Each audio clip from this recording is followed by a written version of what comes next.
Hey everybody, what's up? It's your boy MJ, and welcome to the Black Wine Guy Experience Before the Pour, aka 20 Questions with MJ. My guest today is highly acclaimed sommelier, restaurateur, and owner of Tribeca, Terroir Tribeca Wine Bar in New York City, Paul Greico. Originally from Canada, his family owned and operated Toronto's iconic La Tosca. He'll tell me how to say that correctly when we get started, which Paul worked at for many years alongside his father and grandfather. In 1991, he arrived in New York City and began his restaurant career. By 1994, he was working at Gramercy Tavern, and by 1997, he had taken over the wine list and beverage program. In 2003, Paul and chef-partner Marco Canora opened Hearth in the East Village. He's going to tell me how to Insieme. Insieme. Insieme, followed in 2007. The duo's first and second wine bars, Terroir, opened in 2008 and 2010. Today, Paul runs Terroir Tribeca, which has been described as an outpost for wine lovers to experience terroir-driven wines, as much as they are platforms for Paul to preach the attributes of his carefully curated wine list. Welcome, Paul. Really glad to have you here. Anything else you'd like to add? It's an honor to be here. Awesome. All right, man. So to warm us up, I'm going to ask you some personal questions, followed by James Lipton's famous 10 questions from inside the Actors Studio.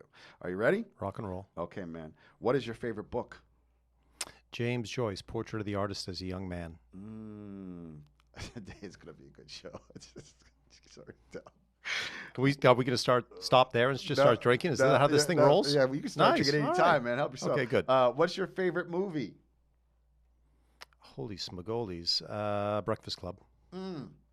I've seen that shit like 100 times.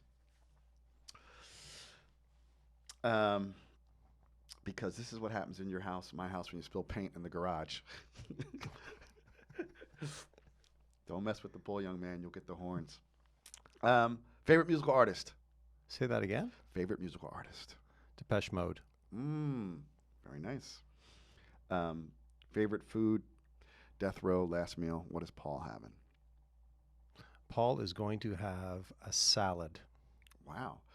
A wedge salad, a chopped salad, I just want a great green salad because it's all about the goddamn vinaigrette. It's all about the balance. Okay. Who is your favorite athlete?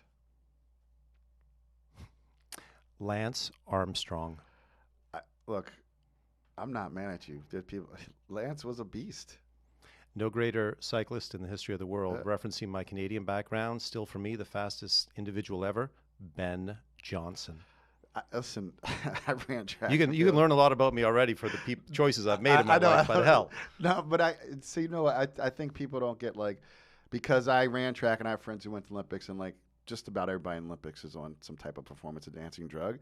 So don't be mad if someone else. You still have to outwork everybody. Is my whole point. That's all I'm saying. Listen, I'm still waiting for Carl Lewis to come clean. Oh, yes. Listen.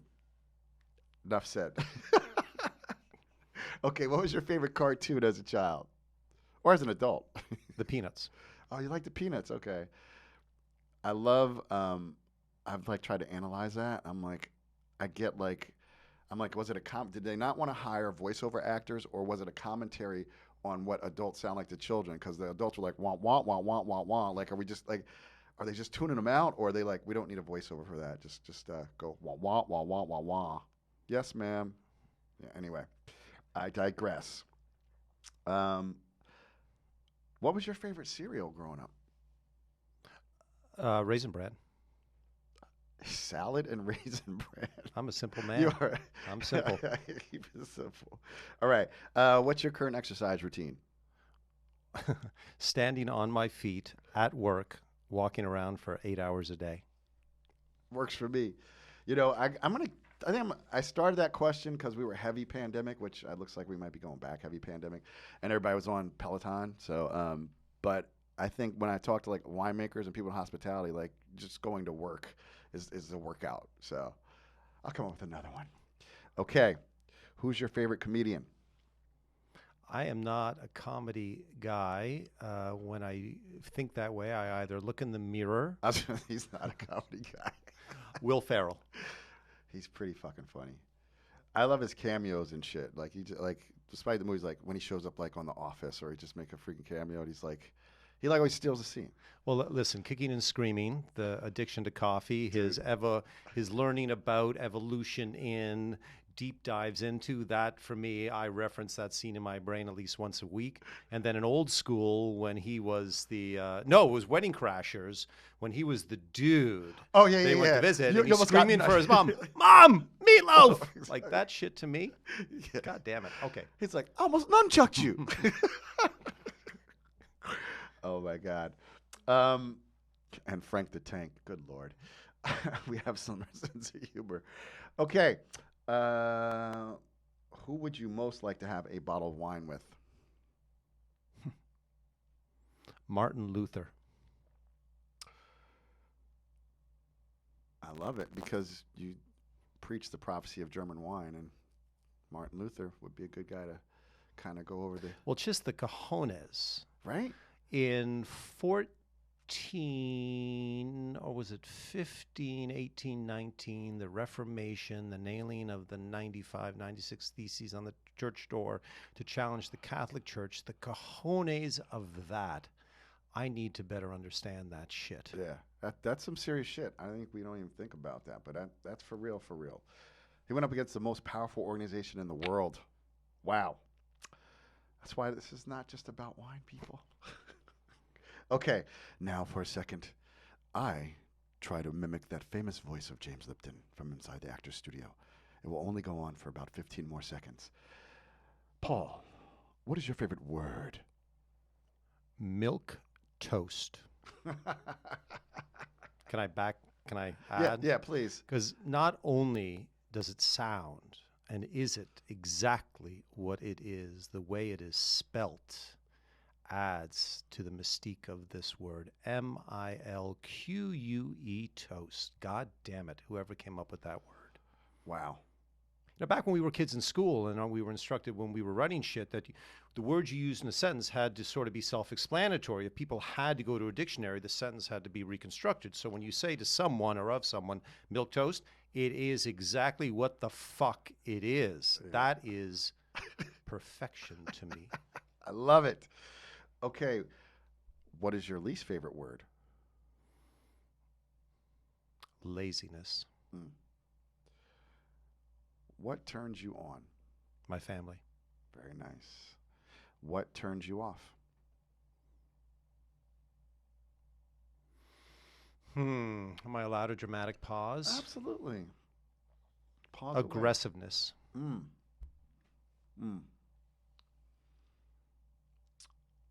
What sound or noise do you love? My children saying dad. Very nice. What sound or noise do you hate? Doesn't exist. Okay. That is a first. What's your favorite curse word? Fuck. It's as solid as it gets when it comes to curse words. It's kind of like the gold standard. What profession, other than your own, would you like to attempt? Architect. I wanted to do that. My father was a draftsman, and my grandfather was actually a mason. But I couldn't get my mind around math when I was a kid. But I love architecture. You know, I just love design. Very cool, man. My limited understanding of that discipline is it's the only art form where people are forced to interact with. You can avoid a picture, a movie, a song, all of that. But architecture, when you walk down the street, it's there. And you got to do something. I like that. What profession would you not like to do?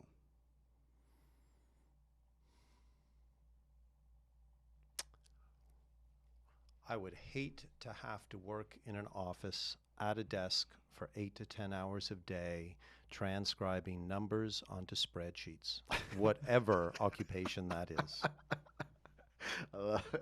Yeah, I'm not built for that either, my man. Not built for that. Hence, went to law school. I was like, oh, this is way too much paperwork. Thought I would just go to court, make some shit up, say I object. They're like, nah, it doesn't work like that, bro. It's like, okay, I'm going to do something else. All right. And lastly, if heaven exists, what would you like to hear God say when you arrive at the pearly gates? You were a good dude. Oh, that's awesome. So believe it or not, that was kind of subdued, but it was still really fun. But if you want more, Paul, make sure you tune into our episode of the Black Wine Guy Experience, everybody. Peace. Hey, everybody, what's up? It's your boy MJ, and welcome to the Black Wine Guy Experience. My guest today is highly acclaimed sommelier, restaurateur, and owner of Terroir Tribeca Wine Bar in New York City, Paul Greico. Originally from Canada, his family owned and operated Toronto's iconic La Tosca restaurant, which Paul worked at for many years alongside his father and grandfather. In 1991, he arrived on the shores of New York City and began his restaurant career. And by 1994, he was working at Gramercy Tavern. By 1997, he had taken over the wine list and the beverage program. In 2003, Paul and chef-partner Marco Canora opened Hearth in the East Village. And help me again, Paul, with this. How do we say that? Insieme. Followed in 2007. The duo's first and second wine bars, Terroir, opened in 2008 and 2010. And today, Paul runs Terroir Tribeca, which has been described as a much-needed outpost for wine lovers to experience terroir-driven wines as much as they are a platform for Paul to preach the attributes of his carefully curated wine lists. Welcome, Paul. It's a pleasure to be here, sir. Oh, man, so glad you're here. Anything else you'd like to add? It's a good start. It's a good start. Okay. So, tell us what wine we're drinking this afternoon, Paul. We, because it is the summer, and during the summer, as it is certainly the other 3 seasons of the year, we tend towards the Riesling grape. And today we have a Riesling from the homeland of the grape and the wine, Germany. We are in the Mosel River Valley. Melsheimer is the producer. The bottling is called Lentum, Lentum, vintage 2013. And while we are going to enjoy this together today, MJ, is because this is an origin story wine. This is a historical wine, while relatively new vintage-wise. Mm-hmm. This is how Riesling used to be 120 years ago. When the grapes were harvested, grapes were put into barrel, fermentation started, and then it just went its merry goddamn way. This belief, hackneyed, dare I say, that all Rieslings were always sweet all the time is utter BS. Because at the turn of the 20th century, the vast majority were dry. We all know the process of harvest, ferment, blah, blah, blah. There were no market pressures to get that wine to the marketplace to start making money within 6 to 12 months of the harvest. Can we toast each other? God damn it. Big cheers, dude. Thank you, man. Ronnie, big cheers. Clink over here. Come on, do it with me. Do it with me. Hers didn't clink because she gets the sippy cup, but that's okay. And so, because there were no market pressures, wine just sat in barrel. Fermented during the warmer months, and then during the colder months it stopped, and then it restarted again. And maybe 3, 4, 5 years after the fact, they started to sell it, and by then it had fermented dry. So this wine mimics that. They just left it in goddamn barrel and just let it do its thing. Is there residual sugar here? Of course there is. So goddamn minimal you can't really detect it. This is German Riesling at its finest.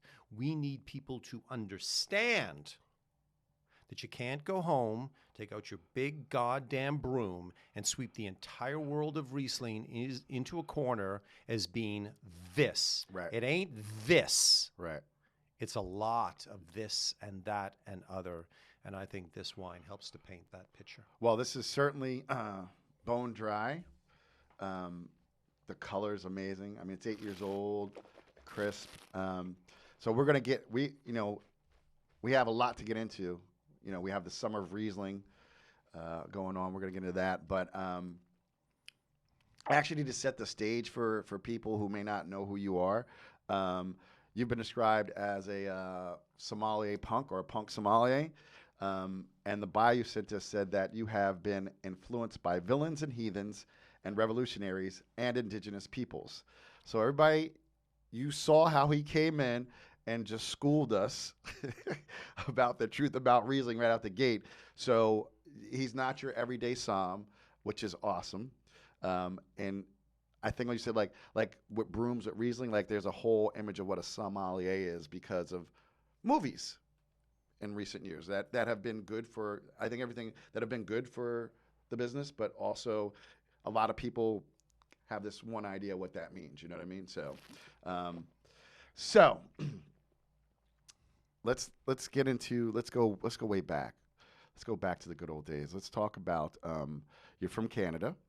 Yes, sir. Okay, and what was it like growing up? So the research my producer said you were one of 4 kids. So and you're and Damn, that information doesn't get out there. I know. Where the hell did you find that? Listen, man. This is a legit podcast. That's why we're in the studio. I didn't say, hey, well, I'll get you on Zoom. So what was it like growing up with a family in Canada? What was it like growing up in Canada? Like, were you exposed to wine? What was No, it listen, I think it was like many other kids growing up. Toronto was cool. Family was cool. It was a family business. Our restaurant had opened in 1962, arguably Canada's first formal Italian restaurant. My grandfather opened it. My father was there on the first day. My earliest memories of youth with my dad were going to work with him on a Saturday and doing menial work on the floor.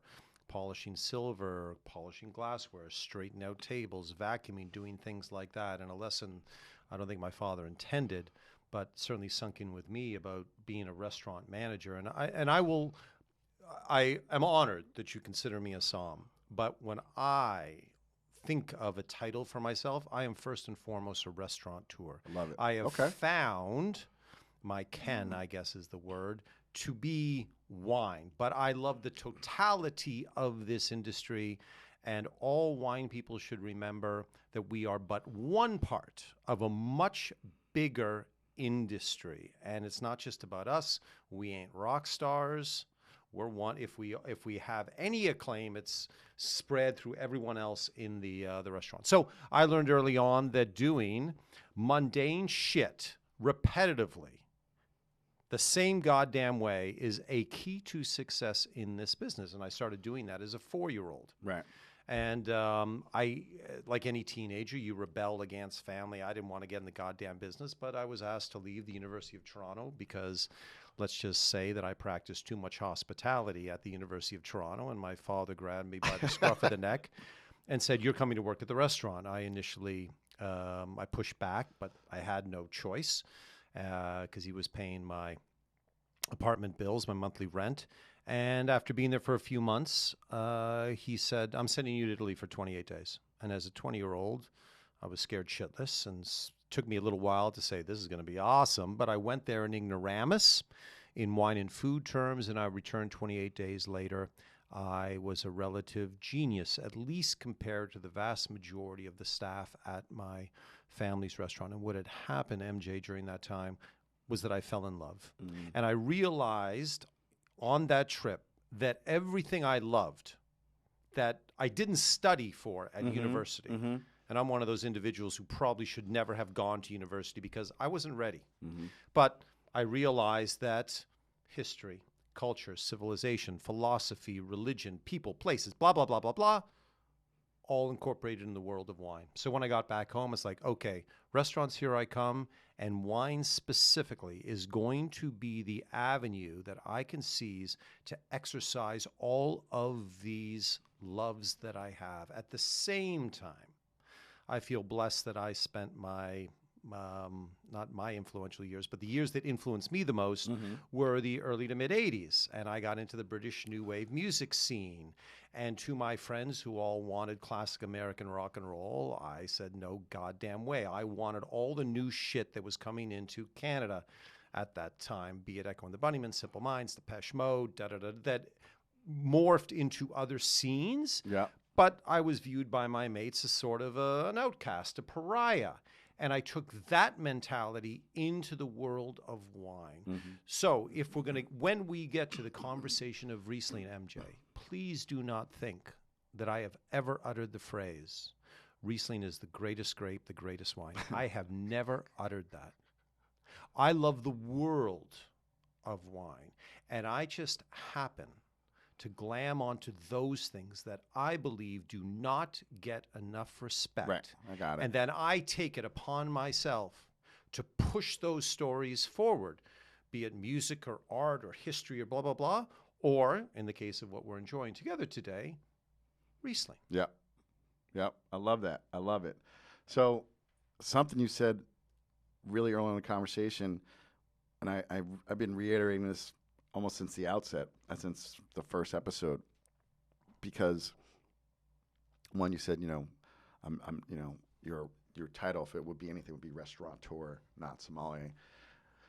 And like the educational industrial complex where you pay money and you get a piece of paper that's supposed to say that you know a certain thing has happened. And so we see so many people. I like what you said, like you fell in love with food and wine in the world, whereas a lot of people are pursuing degrees like their WSATs, and there's nothing wrong with that. But I would say you hit the nail on the head when you said repetition of mundane things is becomes the key, You look at, I remember seeing a documentary about the Eagles, and Glenn Fry was like, that's how life works. Hard work, commitment, repetition, dedication, right? So I think that needs to be said because there's so many people who want to be in this business, and this business is a beautiful business, hospitality, restaurant, and wine. But you really gotta love it and you gotta live it. So I heard a lot of that in what you said and how. Yeah, listen, I love every aspect of this business, and some of this stuff ain't pretty. But when the doors open and the first guest walks in, let's backtrack. When you arrive at work in the morning before your first staff member walks into the joint, certain things must be done, and someone has to do the goddamn shit. And as an owner, operator, GM, blah, blah, blah. Overlord. Yeah. It generally will fall upon you, and I'm happy to do those things. I still love today walking through my restaurant before the first guest walks in and making sure the stools are all lined up, that all the tables are lined up, that there's symmetry going on the restaurant floor. When we mark the table, when we mise the table for food, for drink, that everything has a certain place. And I look in the mirror sometimes and think, you're a fucking fool, goddammit. You've been doing this for over 30 odd years. Why are you still fixated upon this shit? Because this stuff still matters. And I feel truly lucky that early on, somehow, it got ingrained in my DNA. Mm-hmm. Listen, I would love to say every day is a new journey and I can do all this creative blah, blah, blah. Someone still has to unlock the front door and turn on the lights. Mm. And then, and only then, after that is all done, MJ, do we get to do the fun shit. Right. So let's go back a little bit to your dad said you're grounded. You're going to Italy for 28 days. What regions did you tour during that? I'm sure you've probably been back, but what regions did you go through during that first trip, and what was most memorable to you? It was an extraordinary time. I've been in this industry. Well, forget the fact that I was born into it. I've been actively in it since 1987. So I went to Italy, 2 weeks Tuscany, week Piedmont, week Veneto. Okay. And our family restaurant was such that we had some connections. So when I went to Tuscany, I got to stay with the Antinoris for a few days. When I went to Piedmont, I got to stay with Angelo Gaia for a few days. And so there was... Italian wine at that time was very much on the way up. Not as accepted as it is now, but it was, and you were still able to interact with important wine people, restaurateurs, that I'm not so sure Angelo Gaia would allow me across his threshold today, but back then, I got to crash with him for a week. And I remember Arrived on a Saturday, had dinner with he and his wife. The next day I get up and wanted to, see if the Catholic faith still intrigued me. Went to the church in Barbaresco, and I told him that. And he said, okay, Paul, when church is finished, come back and we're going to have some lunch. And there's going to be a guest here. I hope you don't mind. And so I come in, I walk in, Angelo, hey, how are you? And he's like, Paul, I want to introduce you to Burton Anderson. I'm like, motherfucker. Like, are you kidding? Burton Anderson? Like the dude who wrote the Wine Atlas of Italy, the most important Italian wine writer of that time. Yeah. Here is this punk 20-year-old kid who does not deserve to be sitting down with Angelo Gaia, and I get to have lunch and break bread with Angelo Gaia and Burton Anderson. Same thing happened on my first trip to to Germany. I get to go visit the Breuer Winery, and I'm there, and they say, Paul, during your visit, a journalist is going to show up. Hope you don't mind. I'm like, cool, like, please.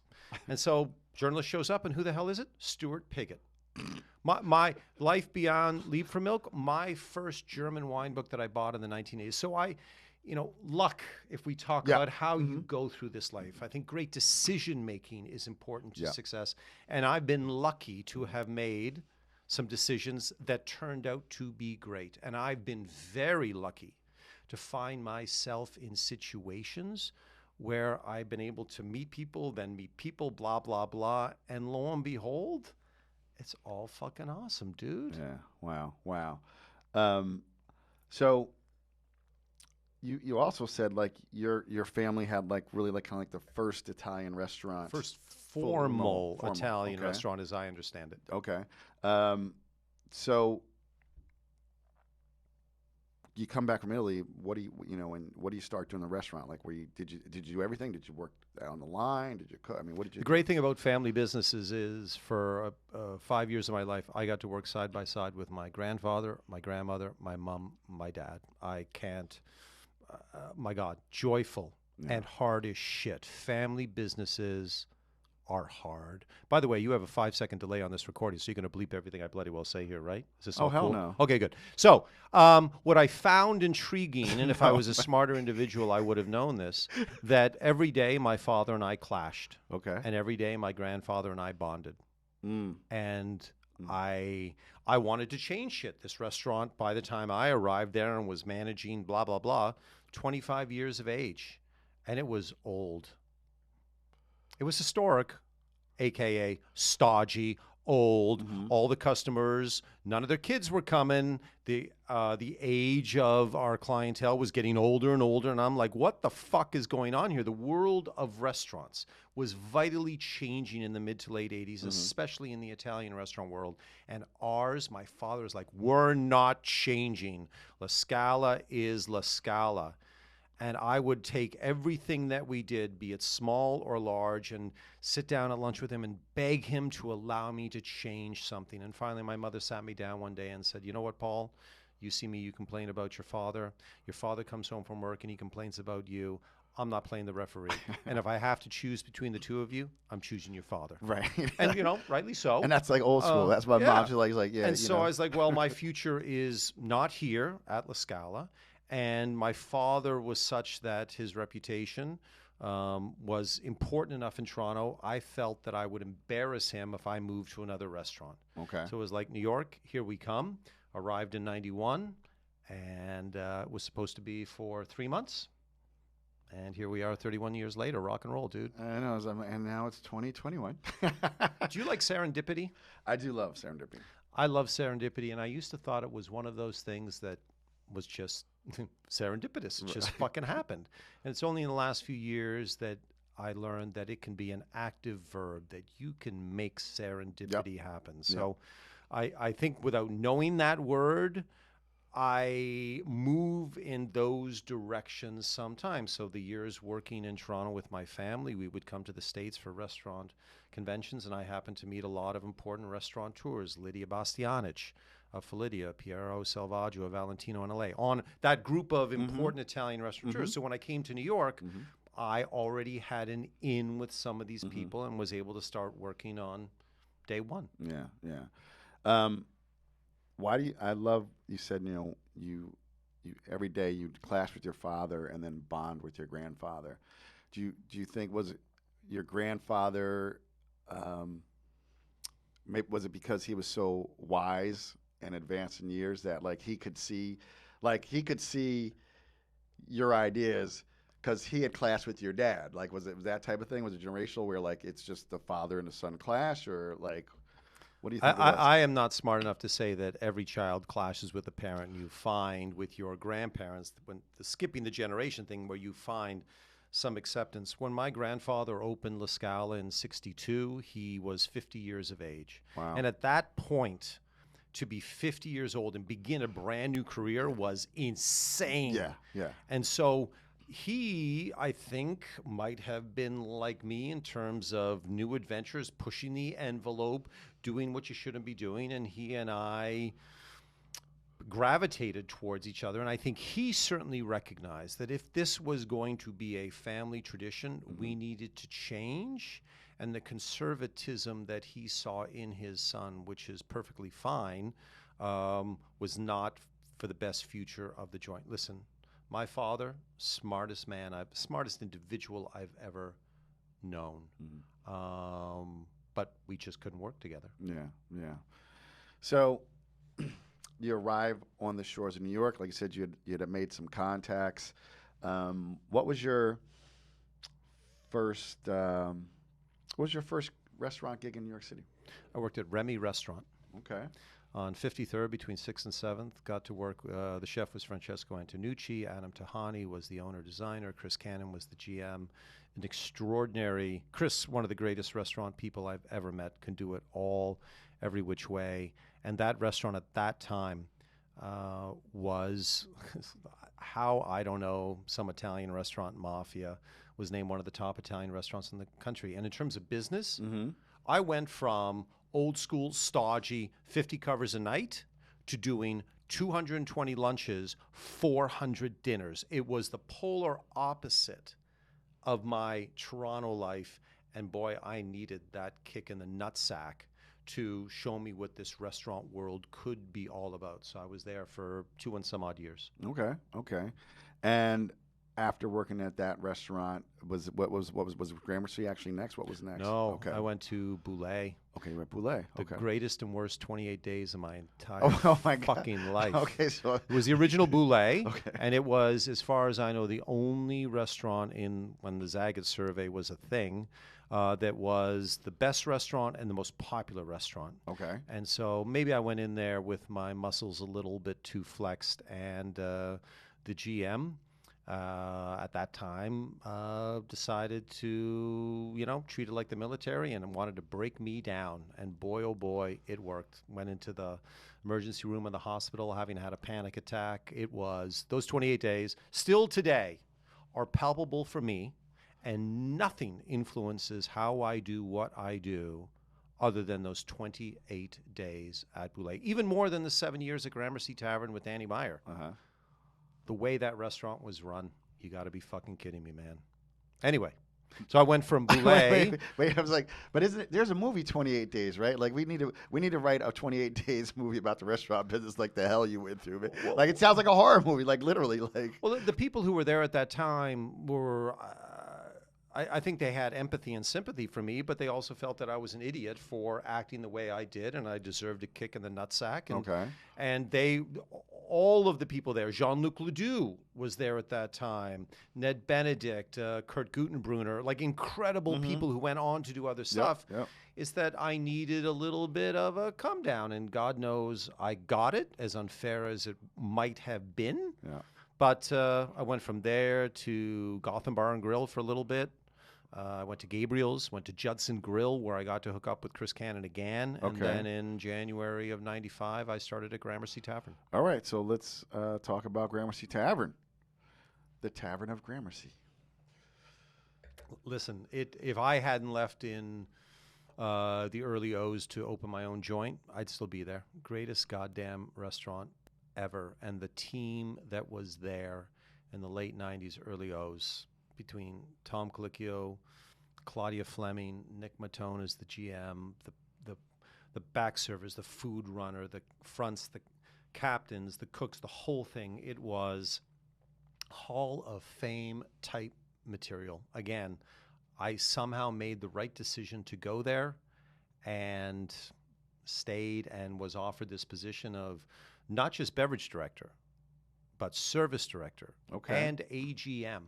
So talk about flexing one's muscles at that place. And the great thing about Danny, and there are many, is that he gave us all the freedom to do what we wanted to do, all in the name of, have you taken care of everyone in this restaurant staff-wise? Have you taken care of everyone in this restaurant guest-wise?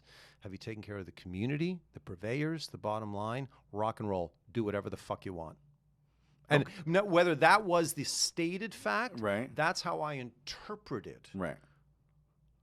And that freedom to be in a work environment where you get to do whatever you want to do, holy smagolies.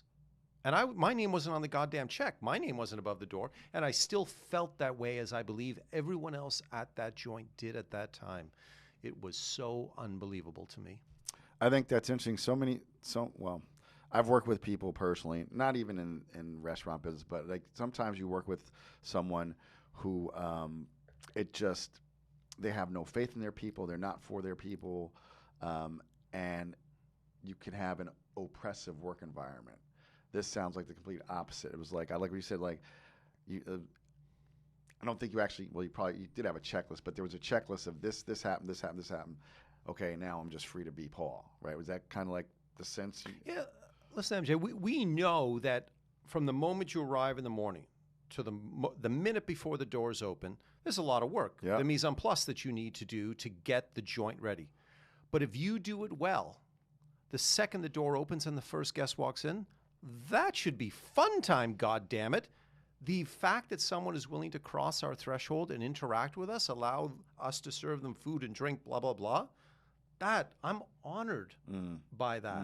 So we did a lot of work during the day to get ready for that first guest to walk in. And when they did, it was like party time, man. At least that's the attitude I took to the adventure then, the interactions then, and I still maintain that today. I am truly honored, dude, that you, with all the restaurants in this city, that you could go and enjoy food and drink, that you choose to come to my humble little joint. I am so fucking proud and honored. And I want to relish that moment with you. Yeah. Even in these post-COVID days, we need that shit. Yeah. But at all times. And that's the way it was. And listen, if you would allow me to jump ahead to the industry now, what you just encapsulated about that Danny world and the oppressive nature of the workplace, that's why our industry is so fucked right now.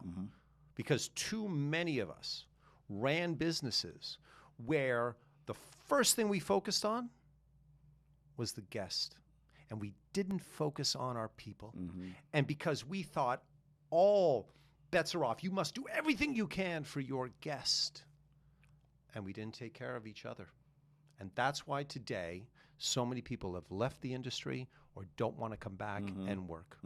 Yeah, no, that's a huge thing. And I don't know how we're going to overcome that, but God damn it, we need to figure out a way. And I think the way that Danny Meyer has done it over all of these years, and I sometimes feel that people don't think, there's no way he's real. Like, all the shit that you've heard about, there's no way someone... And you know what? Having worked for him back then, it's the real deal. It's insane. That's awesome. That's awesome. Yeah, we're going to talk more about that. But thanks for jumping ahead, because now you gave me some more questions to ask you, and like when we get there, and wherever there is. So what was it like? You had multiple responsibilities. What was like? How did you begin to craft that wine program in your image, or like what was your vision when you began crafting the wine? Listen, I never think in a straight line, unfortunately. So that's okay. I'll jump to the end, and then I'll go back to the beginning. When I gave my notice at Gramercy, I asked Danny for some advice, and he said, well, two pieces. One, make sure your joint is fully capitalized before you do anything. Okay, cool. And two, begin with a kernel of an idea of what you want your place to be, and then every single thing you do in that joint, make sure it can be tied back to that kernel of an idea. So in the case of Gramercy Tavern, it was, well, what's a modern American tavern? And in answering that question, the choices that Danny Meyer, Tom Colicchio, Larry Goldenberg, the partners made, from architecture to design to food to wine to service, was all tied back to that kernel of an idea. So the opening beverage director was a gentleman by the name of Steve Olson. All I did when I ran that program for 5 years was just carry on what Steve Olson started in 1994. Okay. And I think there were 2 beverage directors between Stephen and myself, but that's all I did. So it wasn't as if I took over the program in the spring of 97, and Danny sat me down and said, Paul, I want you to move things in this direction. No. Mm-hmm. Just continue to do what they did.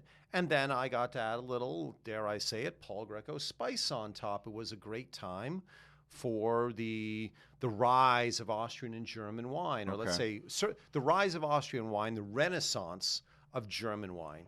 And because I was fascinated with those things that don't get proper respect, I moved in that direction. Danny Meyer might say a little bit too heavily, but I could do whatever I wanted there, and I fucking did it. So I love that. So what were some of those wines that were emerging? Obviously, I think, what year was this again? 97. Okay, so like Aldo had come over and started talking about Gruner and stuff. Like Gruner was coming on the scene. So like, what were some of the things you were most fond of pouring back then, like that you were exposing people to in the realm of wines that are not getting the respect they deserve? I'm not smart enough to remember the specifics of the thing, but it was about moving people. Let's say, MJ, at the time, Italy, which was certainly very much on the rise, and then Tuscany had achieved it. Barolo and Barbaresco had arrived as commonplace names. Veneto was following up quickly. It was exploring the other 17 regions of the country. It was about a lot more wines from Campania and Sicily. It was about going to Spain and moving away from Rioja and the Penedès. It was going to the northwestern part of the country. Let's agree, maybe, that Albarino was the grape of the 1980s, with Gruner being the grape of the 1990s, Somme-wise at least. Yeah. But then it was Menthea. Yeah. Holy smogolies. Yeah. It was really digging deep into Austria, not just Gruner, but getting Blaufränkisch, Saint Laurent, Zweigelt on your list. It was going to South Africa. It was going to Australia. Parts of Eastern Europe, Slovenia at that time, on and on and on we went. So there is no one wine or grape. If there is a through line, I guess, in my career, if you were to ask me the one question, or the question of, so Paul, you get one wine for that desert island last meal, what's it going to be? Chateau Moussard, Lebanon. I think there was a period of time where you knew it was a Somme wine list, where someone was really driven to go off the edge if they put a Lebanese wine on the list. And for me, like, I knew of Moussard from Canada because the LCBO was Catholic in its buying. It bought from everywhere. So these things weren't foreign to me. So putting Moussard on the list might be a thing that would have shocked people and might have said, oh, well, that's a Paul Greico wine list. Oh, wow. Woo! Moussard. I think you need another sip, dude. I do need another sip. I'm going to pour some little tasty taste here. So after all this that has happened, and you mentioned a few minutes ago, how did you leave Gramercy? I mean, obviously you said you asked Danny for some advice, but what was the prompt that you're like, you know what, it's time to be like Joe Jackson and stepping out? It wasn't necessarily an age thing. I was just married, but I felt it internally that I had gone through peaks and valleys through my time at Gramercy Tavern, of wanting to leave the business, wanting to be a rock star, getting back in the business, becoming a GM, saying, well, are you going to be a restaurant owner? And I say this ever so hesitantly, but holy smogolies, my first job in the business was as an owner.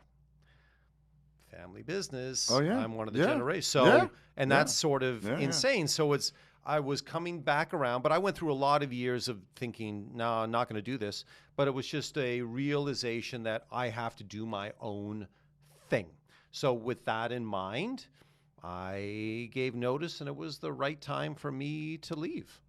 All right. Well, listen, guys, I need like 3 hours to talk to you, man.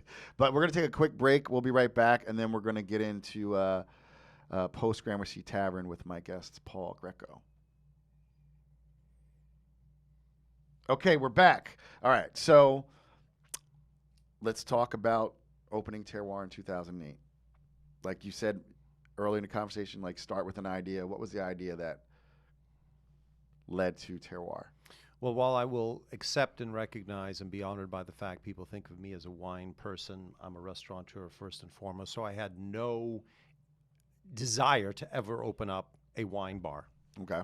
Marco and I were at Hearth on the corner of First Avenue and 12th Street. We'd been there for 4 or 5 years by this point, and all of a sudden knock on the door, we open it. It's the landlord from down the street saying, hey, I've got this place. Might you guys be interested in taking it over? You seem relatively successful. We looked at the place. It's on 12th Street between First and A, mid-block.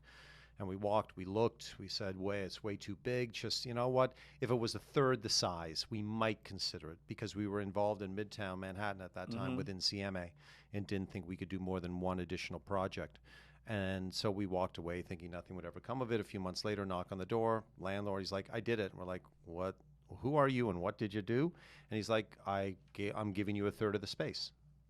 And so we walked back in and said, holy shit. Okay, now what do we do? And it was roughly 100 feet away from Hearth. We're like, okay, 550 square feet, all in, including a handicap bathroom, kitchen, back bar. So this is like a fucking sandbox, man. Yeah. Like this, we're going to spend some money because we have to renovate this thing, but this should be a no-brainer.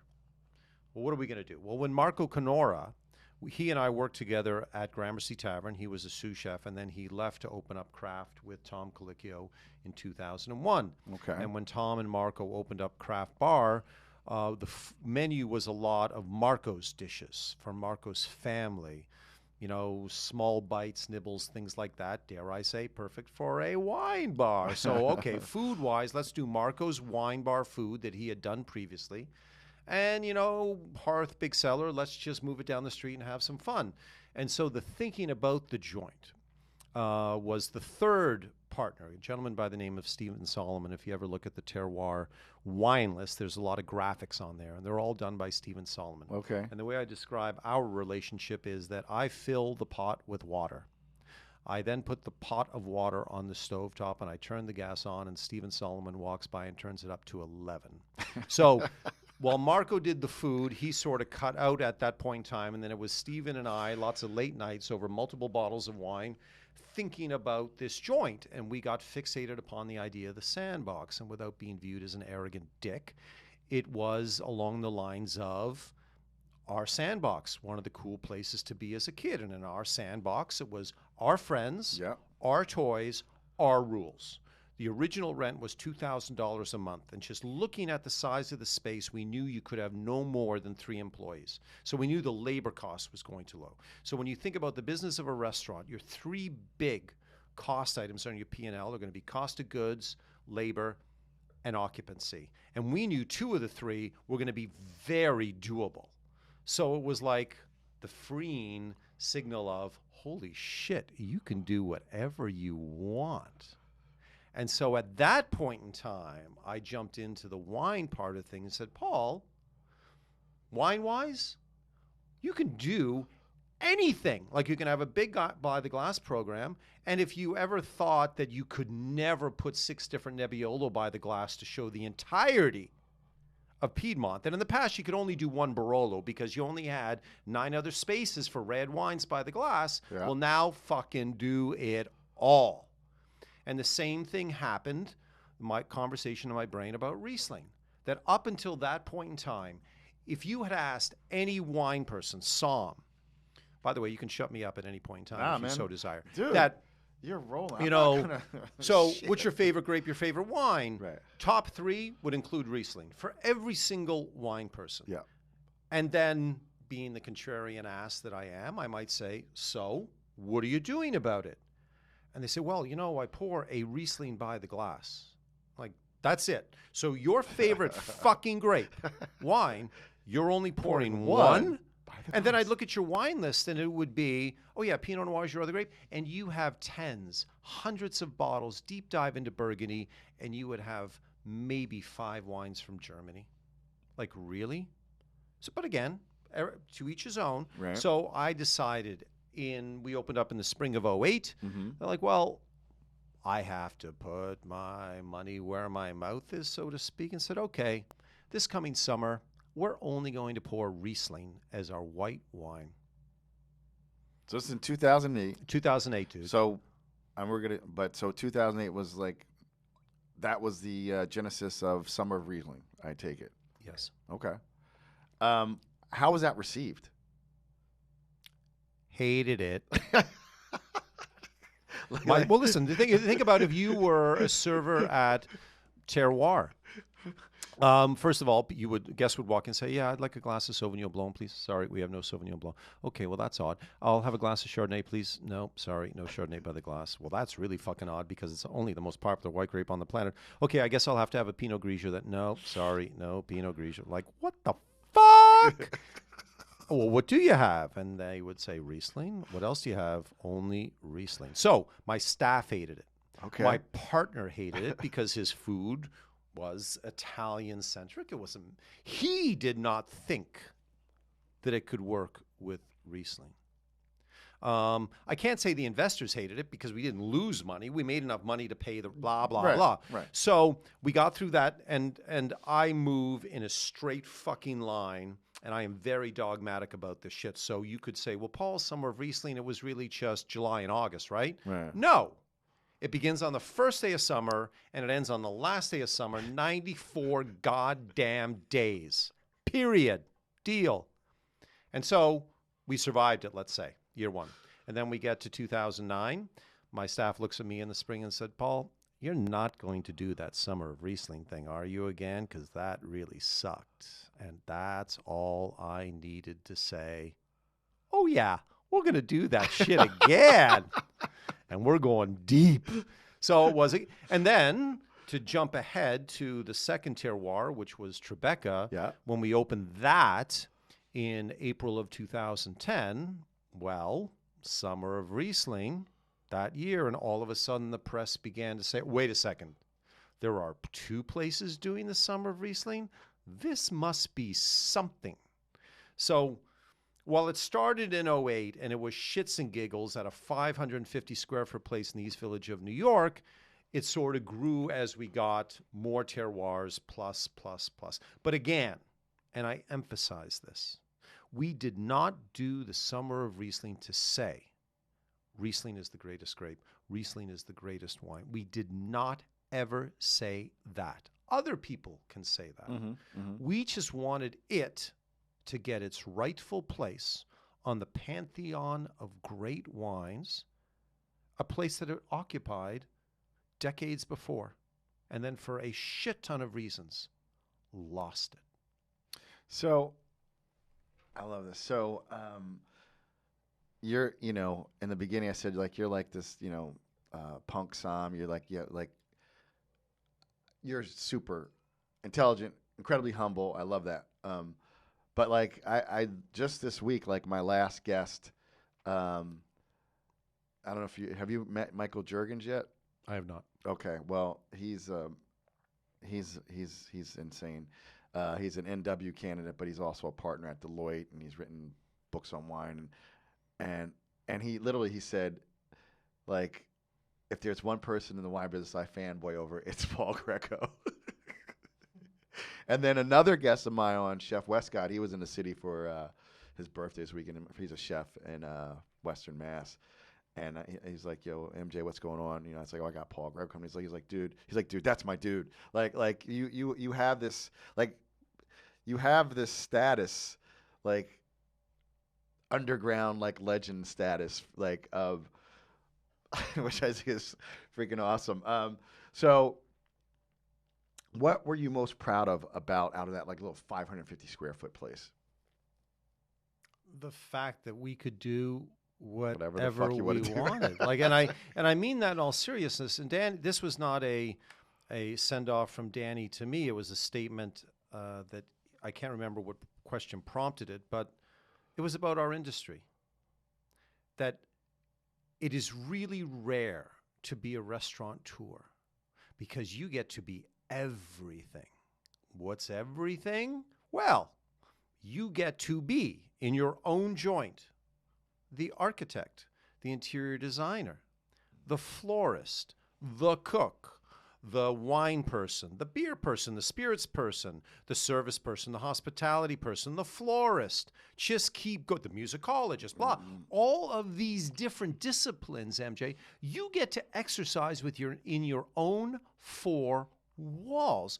Name me another industry where you get to have your toes in that many different ponds. So I'm not, if some people thought of the original Terroir East Village as a clubhouse, we never thought, like, open the door. Everyone is fucking welcome here. We did insane shit. We had Sherry Happy Hour where between 4 and 6 p.m. you could come in and get a free glass of fucking sherry every goddamn day. In fact, you could have multiple glasses of sherry because it's another beverage that doesn't get the respect it deserves. So listen, so you would think, holy smogolies, Paul, you're giving away free alcohol in New York City. You must have had a line out that door every goddamn day. You know what, MJ? When people say that I couldn't even give sherry away for free, you know what? I can fucking say that.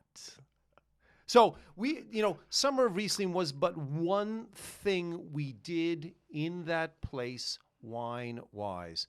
And I've been in it in the industry long enough, in New York City long enough to see the rise and, let's say, fall of the Somme. Late 90s, we saw the rise of the Somme, and then we had an economic downturn, and then we saw Sommes being the first people let go, or Sommes having to do other responsibilities. And then the O's, you saw the rise of the Somme once again, and then we get to 08, 09, and you see blah, blah, blah. So I've been through all of that and been able to ride those waves, and I love my community. And I really wanted Terroir to be a place where we could gather and just have fucking fun, that I knew how hard this business is, and I wanted a place where we could come and just let loose. At the same time, welcoming in everyone who wanted to come and join us. Did you ever watch Love Boat when you were a kid? Of course. Okay. So when asked, how do I view my role? What is my role? I'm Julie on the Love Boat. Oh, what was she? Your cruise director. Yes. I want to be cruise director. I want to see everyone in my joint with a bloody smile on their face. So I walk around the place doing whatever the hell I need to do to get a smile on everyone's face. I want it to be truly a party every goddamn night. So, MJ, when you come to Terroir and sit down, there are 3 things that must happen, and hopefully in this order. You will open up the wine list, and you will chuckle. You're going to open up the wine list, you will chuckle, and then you will learn some shit about wine. And then after you chuckle and you learn a little shit, you're going to order some shit. That's my measure of success on a daily basis at that joint. And I work my ass off, as does our staff, every bloody day to ensure that stuff happens. And I haven't lost, for whatever godforsaken reason, that desire to do that type of thing still today within this industry, because once again, bringing it back to a statement of a few moments ago, I'm honored that people are willing to come in and see us and engage with us in the shit that we do. It floors me.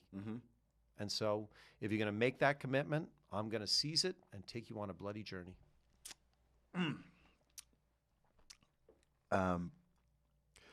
Yeah. So my mind, I was like, where was I going with all that shit? So yes, it came back as you were sharing so much, so eloquently. What Michelangelo really loved about you is talk about fucking Blue Nun.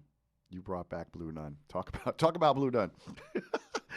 Well, to, I don't know if it's serendipitous or just how old I am and the things I got to experience.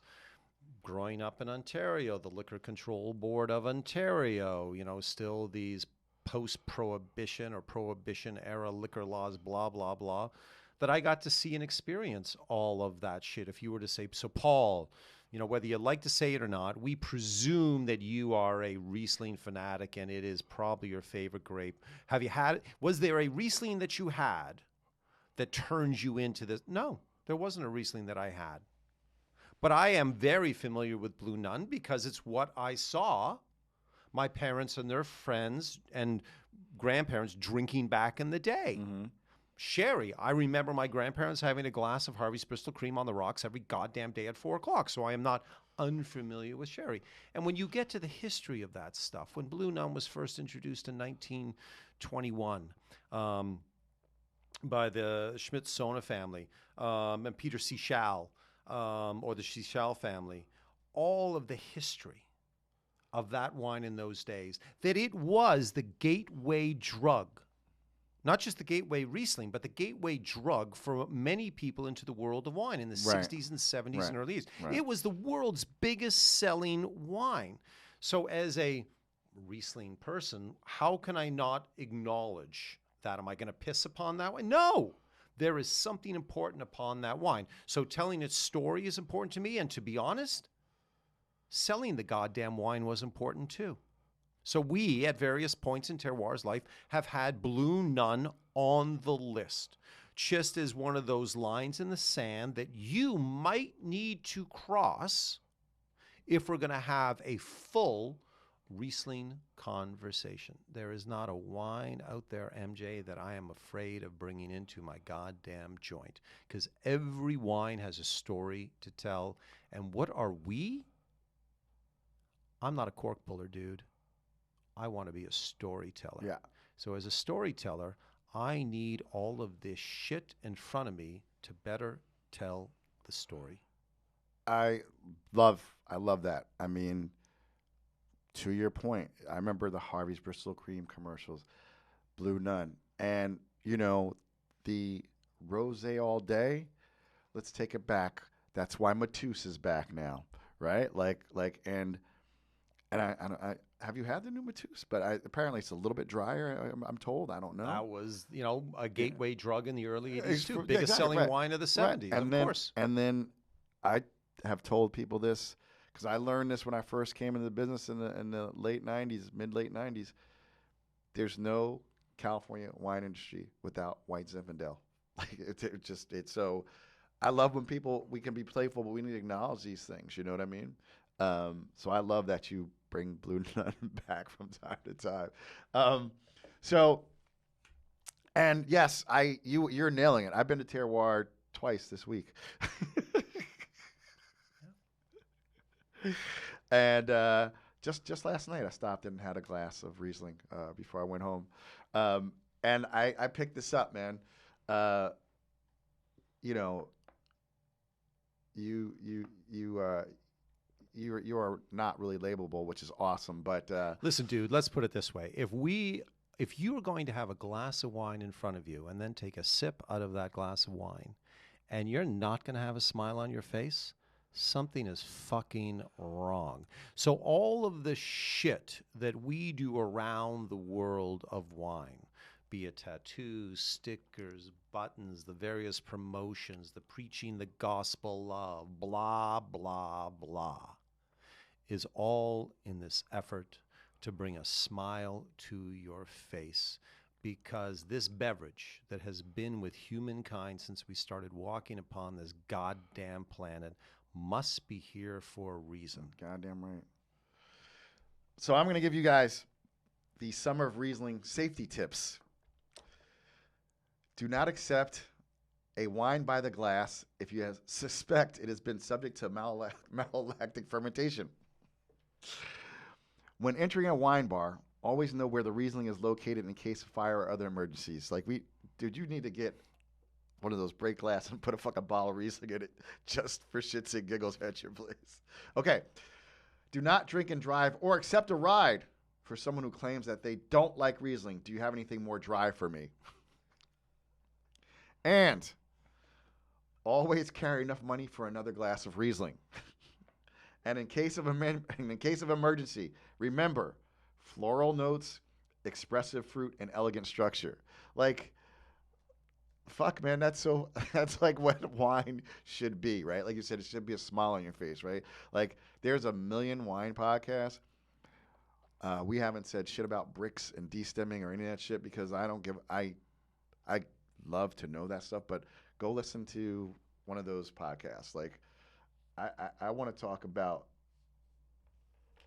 do you have anything more dry for me? Like, these Well, I hate to repeat, but I am not an original thinker in any stretch of the imagination. I think it was Robert Dentis, who you had on here a few episodes ago, who said that, when he drinks a Riesling, he is not fixated on the fact whether it came from red clay or blue slate or green slate, that it's the emotion. Mm-hmm. And I will change that by saying, how does the wine make you feel? If you want a deep dive conversation, there are more scholarly somms in this city, on this planet, than me. Yep. Ultimately, MJ, what I want to know is, how does the wine make you fucking feel, That's dude? the fucking bottom line. If you feel good, stop fucking talking and enjoy the goddamn wine. All of the book stuff, all of that stuff, I love those deep dives. And I'm thankful that there are so many people out there who want to do that. It's part of your journey too. Yeah. But if we're going to get overly analytical with this shit, it is just grape juice with alcohol, people of America. It's a pit stop. Actually, I worked with this dude, Steve Green, at Acker, and he said, he said, wine is just a pit stop between grape juice and vinegar. At the end of the day, I mean, molecularly, that's what it is. And yes, I have wine knowledge, but I just like talking to people and go, oh my God, it's fucking delicious. Maybe throw in a note apricot, oh my God, but it's never, I'm not going to have my nose in the glass the whole fucking time. And so let's talk about this this grape that is so misunderstood, is what I'm gonna say. What do you see? Why do you think Riesling has been so misunderstood? Because the world of wine is so goddamn big. It's never been better, never been bigger than it is now. Oh, to be an aspiring wine drinker now, you have truly a world of grape juice in front of you. But that can be intimidating. So, what do you then do? You try and compartmentalize things. You try and find these avenues where you're gonna have success, because it is still intimidating. Yeah. So if you've had a Riesling once that just happened to have some perceptible residual sugar, you are then allowed to take out that big broom from your closet and sweep the entire world of Riesling back into the thing and say, all Rieslings are sweet, and never, ever touch them again, because you believe somehow that wine with residual sugar, perceptible, is less than. Right. And let me ask you a question. I'm going to just pause you because I know you have so much more to say. But I find even when you have like a Trockenbeeren Auslese, or even when you have a wine that was designed to be sweet, Riesling is so high acid, it's never cloying. Like, why do you think, what, and I guess you hit the nail on the head. You say, why do people think like sweeter wines are less than? At some point in our lives, we were taught that sweet is inferior. Our palates begin our lives as gravitating towards sweeter stuff, and then we go to drier stuff. So in the world of wine, if you're going to follow that same arc, then sweet is somehow inferior. And whether we choose to acknowledge it or not, MGA, a lot of us are guilty of allowing first impressions to count. We do that every day when we meet someone, when we're in an experience, and we rarely, or we should more often, be willing to go beyond that. So, whether we believe in the map of the tongue or not, and the 5 things we taste, the first thing you encounter is sweet. Yeah. So if you are only going to allow first impressions, sweet, done, I'm out of here, and you never get that acid that you speak of. Yeah. You never feel that after the fact. You never use the B word, which is the most important fucking word. This is about balance. Yeah. I have rarely met an individual who didn't love lemonade. Why do you love lemonade? The interplay of sweet and sour. So you fucking love that shit, but you're willing to tell me that Riesling with a modicum of residual sugar and kick-ass fucking acidity is inferior?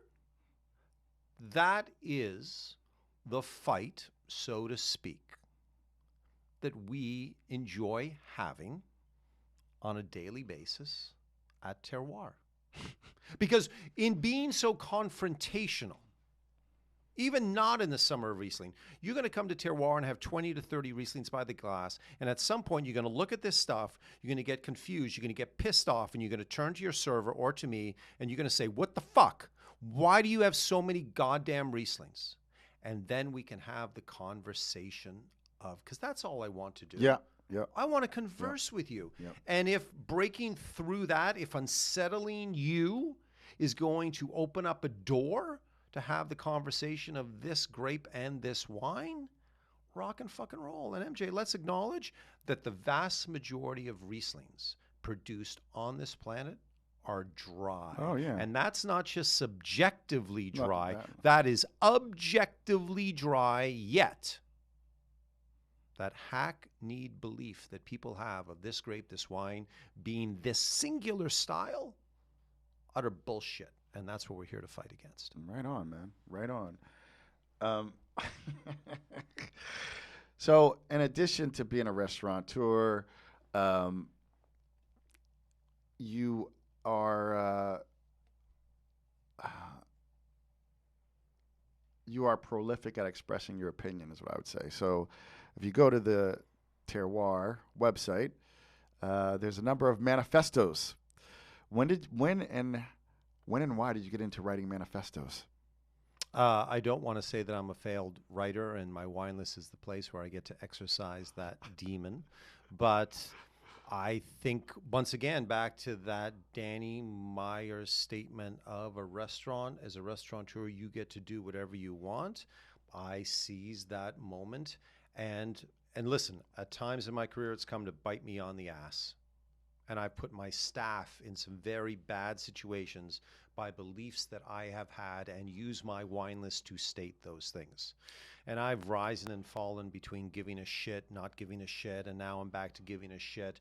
And especially after the past 18 months, I really don't give a goddamn shit. We are going to do what we do, say what we say, and I hopefully present things in not so adversarial a fashion as I do just putting it out there.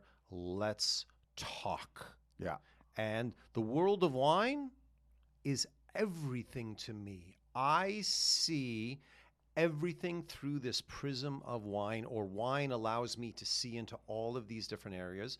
So my restaurant, my wine list, I get to do whatever I want, and I will talk about whatever I goddamn want. And I hope, MJ, you're willing to come along for the ride. Yeah, I've read a few of them. Some that are, actually I printed them out, but then I forgot them. But some that just are stuck in my mind is like, Kamala Harris deserves a glass of Riesling. John Kerry deserves a glass of Riesling. Mitch McConnell. Was that one needs or deserves? He needs. Yeah, I think it was Mitch McConnell needs a glass of Riesling. Like, is this just like you just sit down, like you said, like you're mixing?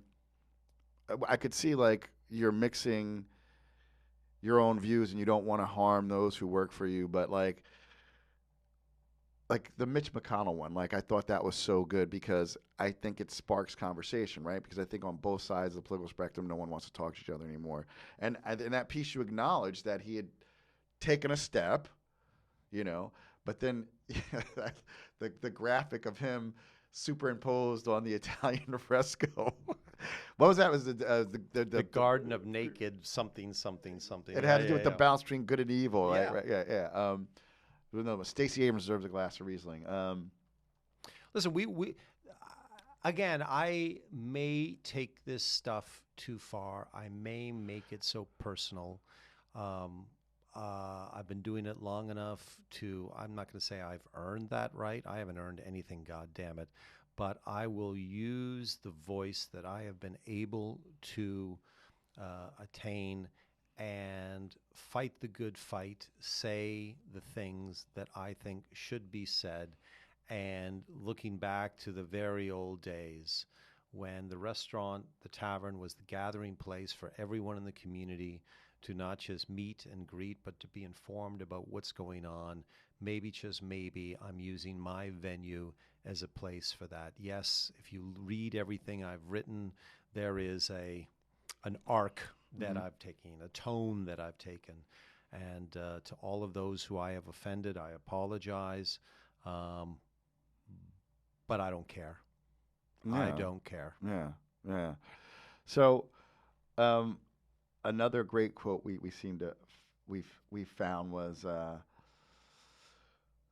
that your love affair with the Riesling grape has prevented me from going a few dates with California Chardonnay. So explain that. I will begin it by saying we've never stated that Riesling is the greatest grape, greatest wine. And I have also never said that Chardonnay is the worst grape, worst wine. I just paint with my broad brush segments of the wine industry that I don't think are doing justice to the grape, the land, and the people historically. So I am guilty of generalizing about a certain region's proclivity in a certain white grape's direction, and I wish they would change.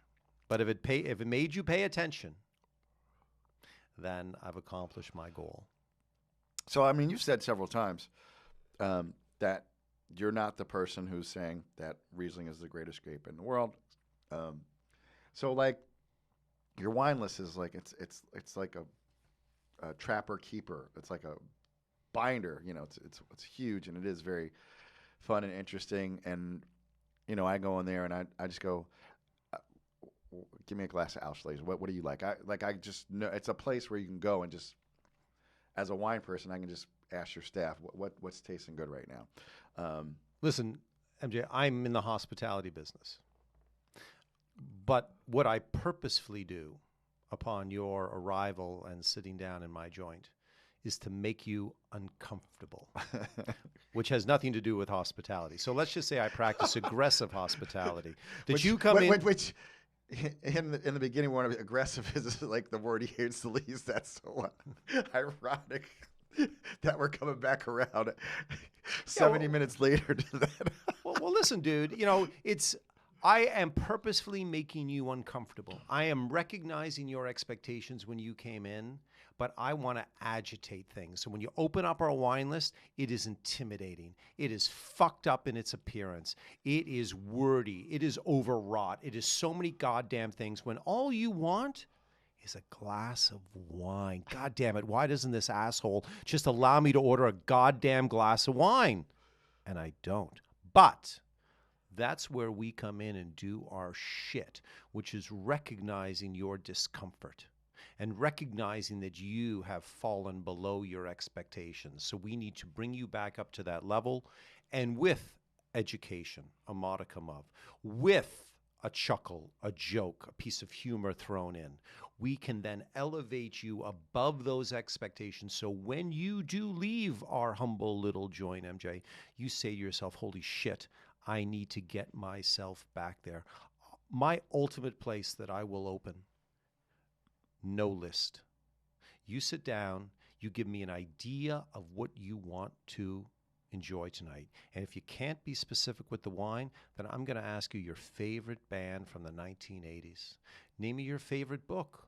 Name me your last meal. Give me some piece of information, MJ, and then I'm going to do my shit to bring you a glass of wine, a beverage that is going to make you feel different.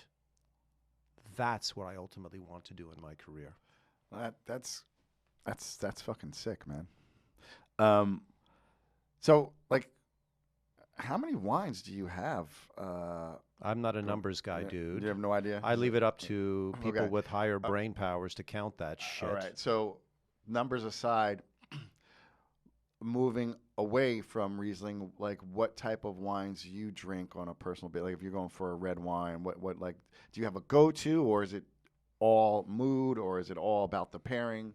Well, I just all the wines that I am able to taste and then buy for terroir have to meet the same criteria in no specific order. Okay. They must be complex, they must be balanced, they must be delicate, they must have a sense of place, they must be able to live forever, and they must be fucking yummy. Now, those 6 criteria all sound great. So let's dig a little deeper into what might be in the glass. As you can hopefully tell a little bit, I love tension. Okay. So I want tension Mhm. in my wine. Tension can come through the structure. So the acid, I'm an acid hound, is only exhibited through Riesling, of course.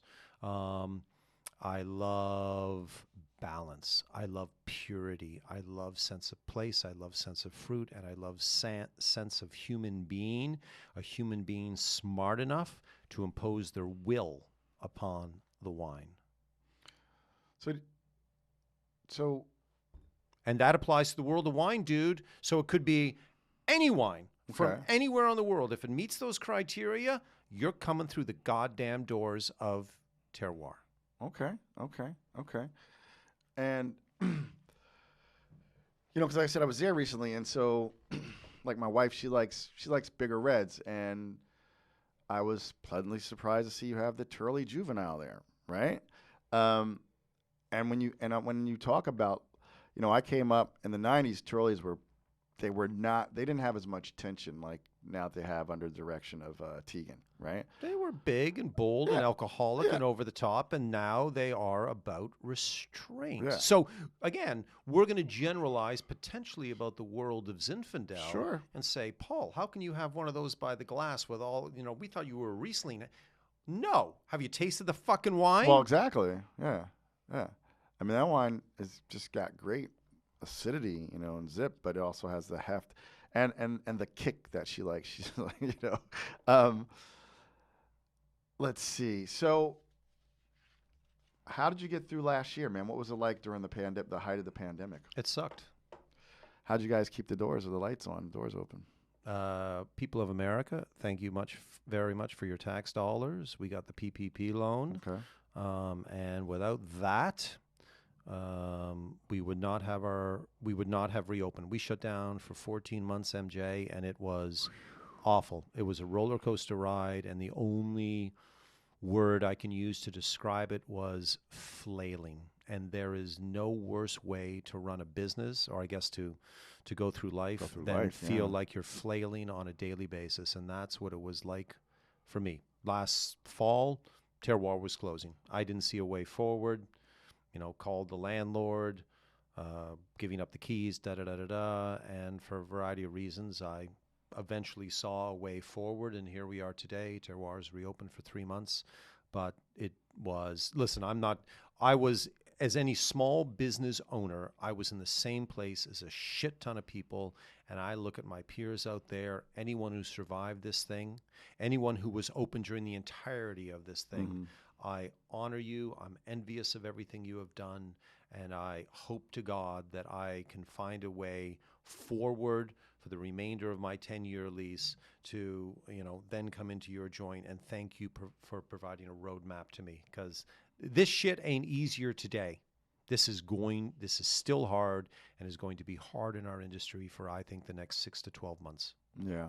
Yeah. What was the reception of the community when you reopened? We were blessed that they were thankful that we had found a way to survive. That I think what Terroir does, and I'm the first one to admit, is there better food in New York City? 100%. Is there better wine list in New York City? 100%. Is there a better looking place? Absolutely. Better service? Absolutely. But when it comes to hospitality, MJ, I think we will stand up against the uber hospitality practitioners. And I think that's what people relish about our joint, that some may focus upon the glass and what's in the glass. all I view this glass as a vehicle of conversation. So you come in and enjoy a glass of Riesling, or your wife enjoys his Zinfandel, rock and fucking roll, dude. We get to talk. And I think most definitely after the pandemic, people didn't miss food or drink or service. They had those goddamn things during the pandemic. What they missed was hospitality. And as Danny taught us through his book, Setting the Table, what is hospitality? But a conversation. We missed conversations, personal, intimate, face-to-face conversations. And that's what we at Terroir work our asses off on a daily basis to have better conversations for when you come into our joint. Okay. I love that. So, what would you like? People are going to listen to this episode, and they're gonna be cracking up and shit. But like, what kind of takeaways could we give people? Like, give people like a Riesling primer, if you will. A Riesling primer. Yeah, Holy like shit. you know, like Can you that know. just be just drink it? God damn it. Well, there you go. Be open-minded that the world of Riesling, all the different styles of white wine that you enjoy and relish and savor on a daily basis can be found in the world of Riesling. Stop painting any wine into a corner, because this world of wine is broad and richly fruited, so to speak. And any grape, any wine at any point in time can be your savior if you so allow it to be. Awesome.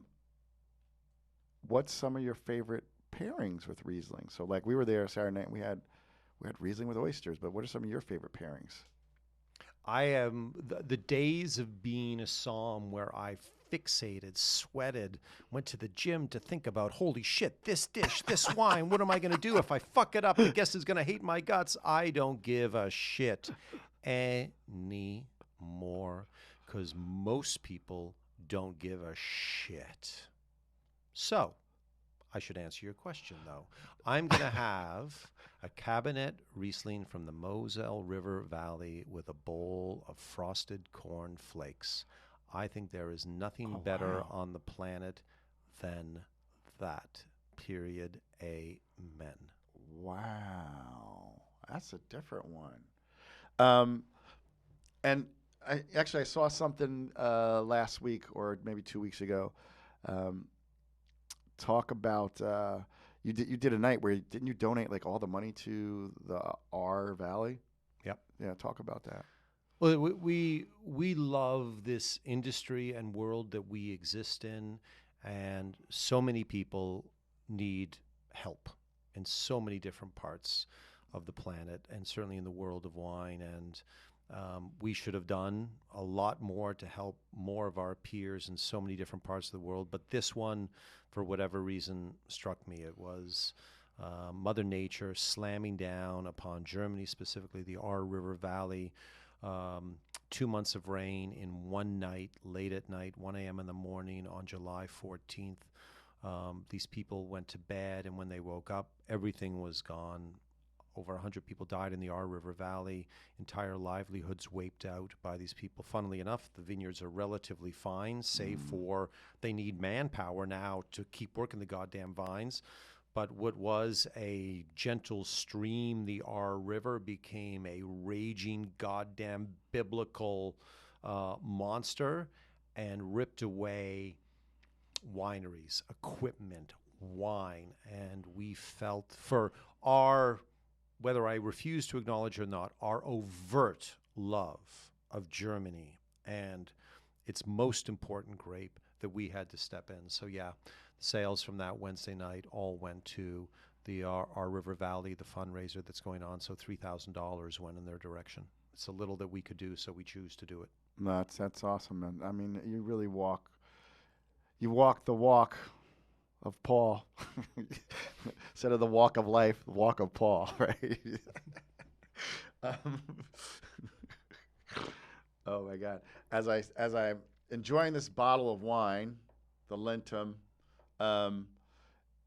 Now, I love that you are so passionate about just tasting it all. But we said we judge books by a cover. Do you have a favorite region? Is it Moselle? Is it Falls? Do you have a particular that you're or not a favorite an affinity for? Well, listen, I think back when you and I were beginning our wine careers, you would read the World Atlas or some other books, and they'd say the most beautiful wine region in the world was South Africa. Yeah. And I didn't know there was a competition, but okay. And so I finally went there, and I'm like, okay, so it's beautiful, Stellenbosch, Table Mountain in the distance, blah, blah, blah. Yeah, nice. But when you go to the Mosel River Valley of Germany, and I'm going to call out my friends in Burgundy, I know how hard it is to be a farmer. I never want to be a goddamn farmer. For real. But people of America, valley floor, what's the maximum degree slope in Burgundy? 10. Okay, I'll give you 15 degrees. Come with me to the Mosel River Valley, to the town of Brem, to the Calmont Vineyard, where that vineyard is 65-degree slope. And we talk about terroir. Forget its many meanings, but let's talk about soil. There's no fucking soil in Calmont. It is all crushed slate on top of solid slate. I defy you to go into that vineyard with your cup of coffee and put your cup of coffee down and go about your day working on a vine. Your coffee will be gone in about a second as it falls down the hillside, and you're going to roll down the hillside, fall quickly down the hillside into the Mosel River. So when I'm in the Mosel River Valley, I am staggered by the beauty of the place. I am staggered by the balance of those wines. I am staggered that the grape Riesling and the Riesling wine and Germany does not get anywhere near the respect it deserves, specifically for the sheer amount of work required to grow grapes and make wine from there. If the Calmont Vineyard existed in Burgundy, a bottle of that goddamn wine would be into 5 figures. But because it's Germany, because it's Riesling, people don't give it the respect that it deserves. And it wholesales in the tens of dollars. It's on wine lists for $70, $80, $90. You look at that, MJ, saying, there's no fucking way I'm paying $90 for a bottle of Riesling. Really? Really? Germany is just as exciting, just as profound a wine country as anything else on the planet.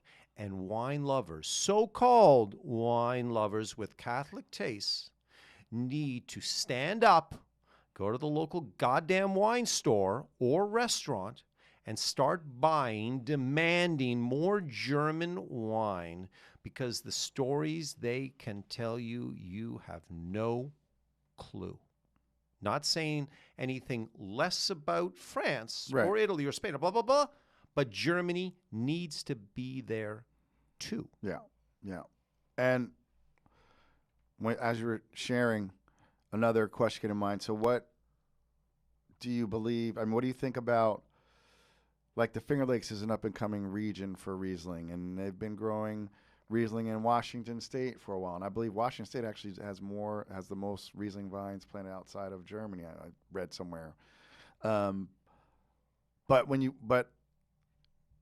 like when I had Robert on, same thing. He said something you said, like I know there's some really exciting New World expressions, but he's like, there's nothing like 65-degree terrace vineyards that's coming out of rock, man. So you have some on your list from like the Finger Lakes region. How do you feel? I mean, do all boats rise with the Riesling River? Is that what? So far be it from me to disagree with the soil pimp, but it is the world of Riesling that excites me, and hopefully I can see interesting stories to tell in each one of those places. So MJ, whether we're in New York State, Michigan, Idaho, Washington, Oregon, California. Lest we forget, the most popular white grape in California up through the 1950s was, say it with me, fucking Riesling, baby. Yeah, got ripped out. Yeah. So Stony Hill Vineyards in Stony Napa Hill. Valley, they have Riesling vines that I believe were Smith planted Madrone. like in the 40s and 50s, those Rieslings were planted. Yep. So to say it's all young vine material, not true, people of America. So they are thrilling but different expressions of Riesling. I love that. And if it's a world of, Right. why don't I want that? Yeah. I absolutely do. So be it New York State, 5 hours north of where we're speaking today, they are relatively young in terms of the breadth of producers, but they are making some poignant wines right now, and I am thrilled by them to an extent as I am equally thrilled by Germany, Alsace, the old world shit that we speak of. And let's go to Australia. Oh, Holy yeah. smogolis. Yeah. And then New Zealand. Let's go to my homeland of Canada, for fuck's sakes. British Columbia, Ontario, the stuff that's being done. Yeah. It is a world of Riesling, and we want to celebrate it all. Wow. So as we're getting ready to wrap up, what are you most excited about in the future? What's next for you? What's got you excited? What's got you jazzed? Our industry coming to grips with this massive labor crisis and figuring out how we are going to move forward and take better care of our people. We need a lot of help. But unless our industry changes about how we do things internally, we will not have a bright future because no one's ever going to want to work with us. So to be honest, I'm scared by that, but I'm also jonesed by that challenge of trying to figure out how we can be better practitioners of hospitality. The world of wine, again, I'm a restaurateur first. So world of wine, awesome. I am happy as shit I'm not a farmer, dude. I'd hate to be a farmer having to deal with all the various shit going on right now. Yeah. And as tough as it is to be a restaurateur in this day and age, the fact that you are willing to come in and look me in the eye and smile and we can have a glass of wine and shoot the shit, I feel blessed in that way. Internally, though, behind those scenes, we've got a lot of work to do so every single member of my team can feel comfortable to look at you in the eye, smile, shake your hand, and shoot the shit and have some fun. Awesome. Awesome. Oh, my God. Thank you so much, Paul. My pleasure. Tell people where they can find you, how they can be a part of what you're doing, your website. You can find me at Terroir in the Tribeca region of New York City. I will be the individual sitting in the corner wearing a cape and a hood and probably smoking a clove cigarette and drinking a bottle of Riesling. Just please come say hello. My mother doesn't even call me anymore, God damn it. Yeah, make sure you go to is it Wine is Terroir is a website?